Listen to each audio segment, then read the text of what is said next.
प्रिय बच्चों, UP board के बालक बालिका ध्यान देंगे। मैं आज के इस पार्ट वाले वीडियो में ब्लड के सीक्वेंस को बता रहा हूं कि ये जो ब्लड आखिर किससे मिलके बना होता है। तो ब्लड प्लाज्मा से मिलकर के और रुधिराण, जिसको ब्लड कार्पल्स बोलते हैं, यानी कि प्लाज्मा और ब्लड कार्पल्स ये दोनों मिलकर के तब ब्लड की संरचना बनाते हैं भाई। लेकिन प्लाज्मा जो होता है उस ब्लड में 55% भाग होता है प्रति ml, 55%, और जबकि रुधिराण जो होता है प्रति ml 45% के रूप में होता है। इस पे जिक्र अभी हम कुछ देर बात करेंगे। आपको मैं बता दूं कि जो प्लाज्मा होता है ये पीले रंग का फ्लूइड्स तरल पदार्थ के रूप में होता है, जिसमें 90 से 92% जल होता है, ठीक। और इसी प्लाज्मा में जो कार्लाइन, पिछले वीडियो में मैं बताया था कि प्लाज्मा प्रोटीन देखा था, तो इस प्लाज्मा में कुछ विशेष कार्बनिक और अकार्बनिक यानी ऑर्गेनिक और इनऑर्गेनिक मटेरियल्स होते हैं। तो प्लाज्मा प्रोटीन्स में जो प्लाज्मा का प्रोटीन होता है वो लगभग 7% ये प्लाज्मा प्रोटीन होता है, जिसमें एल्बुमिन 4% होते हैं और ग्लोबुलिन्स, जिसको इम्यूनोग्लोबुलिन्स कहते हैं, ये प्रतिरक्षी पदार्थ होता है।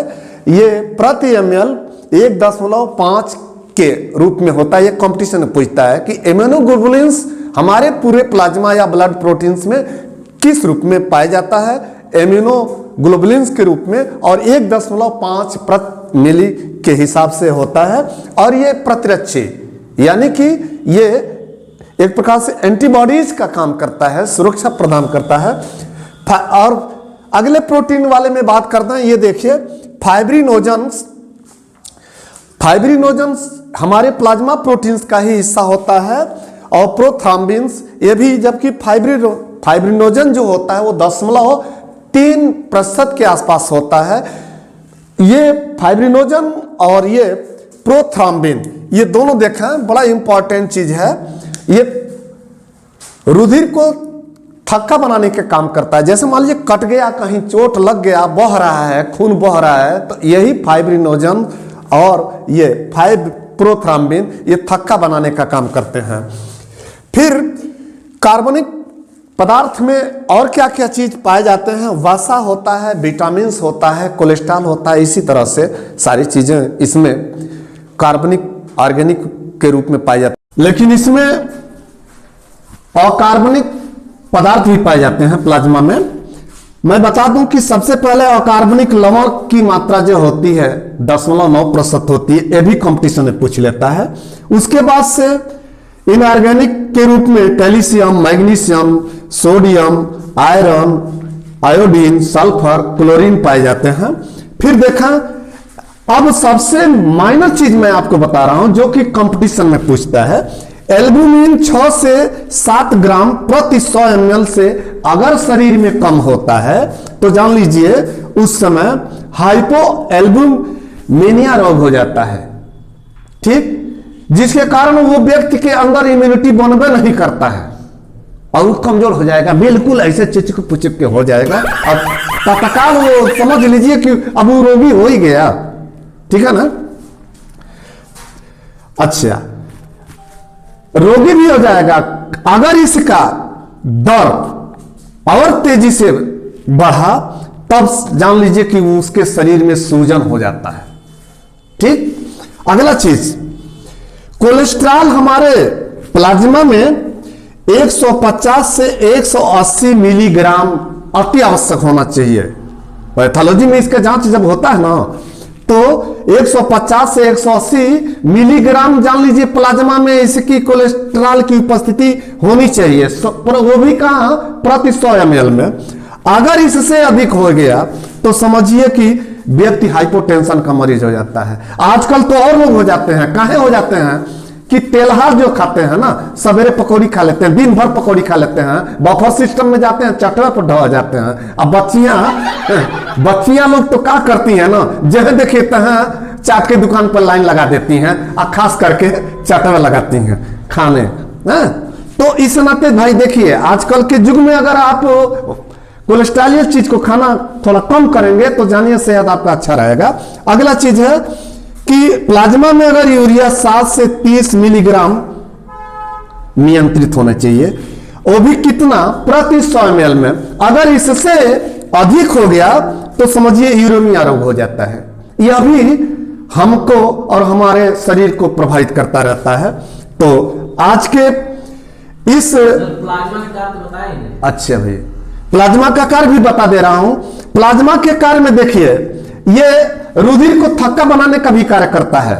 जहां चोट वोट लग जाता है ना, खून बहता है, तो ये थक्का बनाने का, कहां से कि इसमें जो तो ये प्रोटीन देख रहे हैं फाइब्रिनोजन और प्रोथ्राम्बिन, ये थक्का बनाने का काम करता है। साथ ही हमारे जो फेफड़ा का शरीर के सभी भागों से आया हुआ ऊतक द्रव्य के माध्यम से ये जो CO2 आता है, तो इसी में 20 गुना घुलनशील होता है। तो CO2 का ये परिवहन करता है, उत्सर्जित पदार्थ को निकालने का भी काम करता है।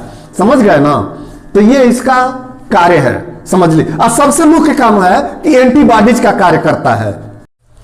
तो हम बता रहे थे कि अब ये रुधिराणु जो है, अब इसको 3 श्रेणी में बांट दिया गया है, समझे? मानो रुधिराणु, रुधिर का अणु। अब रुधिर के अणु में क्या है? एरिथ्रोसाइट, आरबीसी, डब्ल्यूबीसी, ल्यूकोसाइट्स और ये थ्रोम्बोसाइट्स यानी प्लेटलेट्स। यहां देखिए, एरिथ्रोसाइट मानो जो आरबीसी है, वो प्रति ml मेल में मानी पुरुष में 50 से 55 लाख क्यूबिक होता है, और महिला में जो होता है वो 40 से 45 लाख प्रति क्यूबिक होता है। लेकिन हमारे जितने पृथ्वी पर स्तनी हैं, चाहे ह्यूमन केस में, मनुष्य में, महिला में, यानी कि एक प्रकार से कहना कि जो सभी स्तनी हैं, इनमें जो आरबीसी होता है ना, उसमें केंद्रक नहीं पाया जाता है। दूसरा चीज, जो आरबीसी की आयु होती है, लाल रुधिर कण का जो आयु होता है, वो 100 से 120 दिन होता है। ये कंपटीशन में पूछता है। अभी इसके अंदर जो हीमोग्लोबिन होता है, उसका सूत्र है, देखिएगा ध्यान से, इसमें कार्बन 3032 यानी कि 3032, हाइड्रोजन 4816, नाइट्रोजन 780, सल्फर 8, फेरिक 4 होता है। सभी स्तनी में एक बात जान लीजिए कि हम बताए हैं कि सभी स्तनी में केंद्रक नहीं होता आरबीसी में, लेकिन जो हौमुटवा होता है ना, रेगिस्तान में जो पाया जाता है, जिसको जहाज कहते हैं, कुबड़ा वाला, तो चलता तो जरूर कुबड़ से है, लेकिन उसमें भी आरबीसी पाया जाता है। लेकिन उसके आरबीसी में जो ना केंद्रक पाया जाता है। ये पूछता है, कई बार कंपटीशन पूछता है कि स्तनियों, किस स्तनियों में आरबीसी के अंदर केंद्रक पाया जाता है। ठीक, अब देखिए, इसी आरबीसी का हम बात करना कि आरबीसी जो सबसे बड़ा अणु होता है, खूब बड़ा सा बराड अणु, वो उभयचर मेढक में और एम्फियुमा में होता है। ठीक, याद रखिएगा, ये कंपटीशन में पूछ लेता है। एम्फियुमा याद रखिएगा, कई बार पूछा है अच्छे लेवल के कंपटीशन में। अब सबसे छोटा स्तनी, सबसे छोटा जो अणु होता है आरबीसी का, स्तनी में पाया जाता है। समझे? स्तनी यानी जो बच्चा देते हैं, है ना, उसमें पाया जाता है। फिर अब मजे की बात यह है कि आरबीसी घटा कि बढ़ा, आदमी के अंदर आरबीसी घटा कि बढ़ा, इसको जांचने के लिए हीमोसाइटोमीटर से नापा जाता है। किससे नापा जाता है? हीमोसाइटोमीटर से। समझ गए आप लोग? किससे? बहुत अच्छा। देखिएगा, ये थोड़ा सा क्लास तेज आवाज ना हो, वीडियो जा रहा है ना, जाएगा यूट्यूब पे। आरबीसी का निर्माण, अब देखिए हमारे शरीर में जो आरबीसी का जब निर्माण होता है तो उसको कहते हैं एरिथ्रोपोइसिस। आरबीसी जब निर्माण होता है हमारे शरीर में तो एरिथ्रोपोइसिस कहते हैं, लेकिन कंपटीशन में पूछता है हीमोपोइटिक। आरबीसी का ही निर्माण एक और नाम है हीमोपोइटिक। अगर आरबीसी नष्ट हो गया, हमारे ही शरीर में आरबीसी नष्ट होता जा रहा है तो उसका मतलब हो गया कि हीमोलाइसिस हो गया। अब देखिए, अब इस आरबीसी का कार्य, सबसे पहले कार्य तो ताप नियंत्रण करता है, ठीक है ना, शरीर में ताप का नियमन करता है। आरबीसी नष्ट होता है। ये आरबीसी नष्ट होने का मुख्य, चूंकि इसकी आयु जो होती है वो 100 से 120 दिन होता है, ठीक। अगर ये नष्ट होता है तो प्लीहा आदि में पहुंच करके हमारे रुधिर वाहिनियों में रिफ्रेश होते समय ये लोग नष्ट होते हैं, तो ये इसको लसिका आदि मिल करके लिम्फ में पहुंचने के बाद से थाइमस में इसको ये रिफ्रेश कर लेता है, फिर पस मवाद के रूप में ये बाहर निकाल दिया जाता है। आगे देखे सर इसके कार्य तो बताया, कार्य CO2 O2 का परिवहन, चूंकि ये इसमें हिम प्रोटीन जो होता है पिछले वीडियो में बताए थे, ऑक्सीजन वर्णक होता है, ऑक्सीजन ग्राही होता है, रेस्पिरेटरी के लिए ये परिवहन का कार्य करता है, टूटी फूटी कोशिकाओं का मरम्मत करता है, घाव भरने का काम करता है आरबीसी। आइए यहाँ WBC की आयु 3 से 5 दिन होती है, देखिएगा कंपटीशन में पूछ लेता है, और प्रति क्यूबिक ये 5000 से लेकर के 9000 प्रति ml होता है क्यूबिक एक स्वस्थ मनुष्य में। लेकिन ये 2 प्रकार का होता है WBC, श्वेत रंग का होता है, ठीक। ग्रेनुलोसाइट्स माने केंद्रक युक्त होता है और एक ग्रेनुलोसाइट केंद्रक विहीन होता है।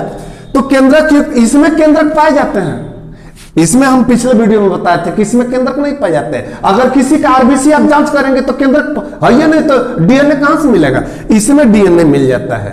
तो इसमें केंद्रक होने के नाते से डीएनए होते हैं। लेकिन ग्रेनुलोसाइट्स 3 प्रकार का होता है, एसिडोफिल्स या इयोसिनोफिल्स, और यहां देखा बेसोफिल्स, और तीसरा है न्यूट्रोफिल्स। एसिडोफिल्स की जब अधिकता हो जाती है तो समझिए कि इसमें फिल नामक एलर्जी हो जाती है, नाक में सुन सुन आदमी करता रहता है, ठीक है ना।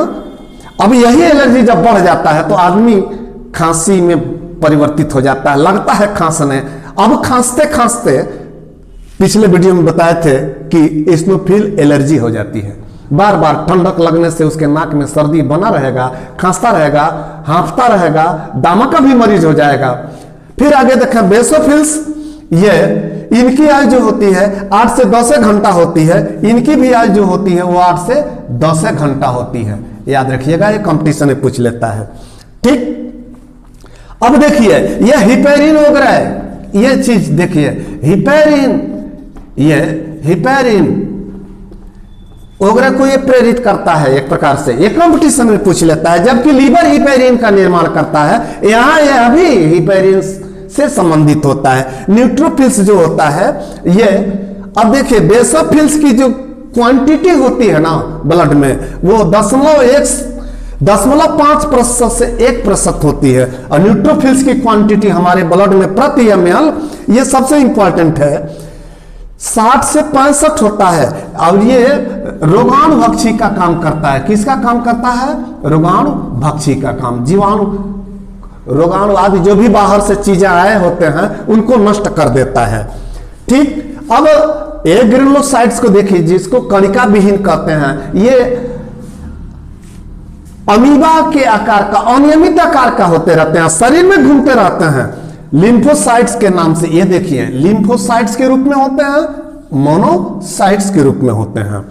मोनोसाइट्स के रूप में 6% प्रति ml में होते हैं, और लिम्फोसाइट्स जो होता है ना हमारे शरीर में वो प्रतिरक्षा प्रदान करता है। वो भी किस रूप में, लिम्फोसाइट्स का निर्माण जो होता है हमारे अस्थि मज्जा से होता है। जब अपरिपक्व के रूप में होता है तो अस्थि मज्जा से निकलने के बाद से, हार्मोनियन नाल से निकल करके ना, तब जब आता है हमारे खून में आता है तो अभी अनमेच्योर रहता है, अनमेच्योर रहता है तो जा करके ये टी लिम्फोसाइट्स के रूप में ये अनमेच्योर के रूप में रहता है, तो आकर प्लीहा में, थाइमस में आने के बाद धीरे धीरे परिपक्व मेच्योर हो जाता है, मनुष्ययान हो जाता है।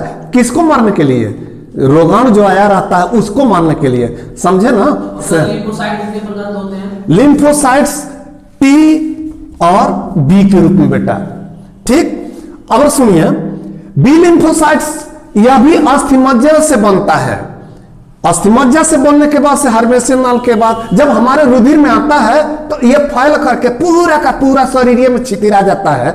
अब इतना ही नहीं, ये अगर टूटता है, विघटित होता है हमारे प्लाज्मा में, तब ये एंटीबॉडीज बनाता है बेटा। यही एंटीबॉडीज रोगाणु से चिपक करके, सट करके, उसको चापक करके, मानो कहीं ना कहीं से उसको पकड़ करके उसको मारने का काम करता है। आगे हम वीडियो में बताएंगे इम्यूनिटी वाले में, ठीक। मोनोसाइट्स जो होता है फाइगोसाइट्स बनाता है।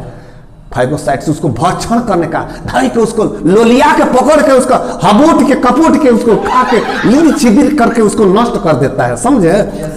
माइक्रोफेजेज अपने स्वयं कभी कभी माइक्रोफेजेज बना करके उसको कहीं कहीं से भक्ष लेता है। मानो ये जीवाणु को भक्ष करके, नष्ट करके हमको सुरक्षा प्रदान करता है। तो ये दोनों एक प्रकार से शरीर में सुरक्षा प्रदान करते हैं। आइए तीसरी प्रकार देख लें, थ्रोम्बोसाइट्स, प्लेटलेट्स। प्लेटलेट्स इनकी आयु जो होती है वो 8 से 10 दिन की होती है। और चोट लगने पर ये प्लेट की नुमा, तस्तरी की नुमा के होते हैं, ठीक। लेकिन इनकी संख्या प्रति ml कितना होता है? 1 से 2.5 लाख अणु के आसपास होते हैं। दूसरा चीज कि अगर कहीं कट गया, चोट लग गया, आप लोग बहुत क्रिकेट उर्केट खेलते हैं, हॉकी खेलते हैं, फुटबॉल बैडमिंटन खेलते हैं, मोटरसाइकिल से आते जाते हैं, अगर कहीं चोट लगा तो चोट लगने के बाद से उसी स्थानों से जब बहने लगता है खून, तब ये थक्का बनाने का काम करता है। थक्का बनाता है, तो जब उस स्थान पर थक्का बन जाता है तो थ्रम्बस कहते हैं। देखिएगा यहां भी थ्रम्बस हम बताए हैं इस वीडियो में। पिछले वाले वीडियो में प्लाज्मा से अगर रुधिर वाहिनी में थ्रम्बस बनता है तो आदमी मर जाता है कुछ दिन के बाद, लेकिन यहाँ चोट लगने के बाद जो थ्रम्बस बन रहा है तो ये प्लेटलेट्स के चलते बन रहा। देखिए कंपटीशन में दोनों की बातें दो जगह हैं। तो आज के वीडियो में बस इतना ही। लाइक और शेयर ठोक दीजिए, महाकाल का लाइक और शेयर ठोक दीजिए। पूरा साल मेहनत करता हूँ आपके लिए बेटा, ऐसा नहीं चलेगा, ऐसा नहीं चलेगा।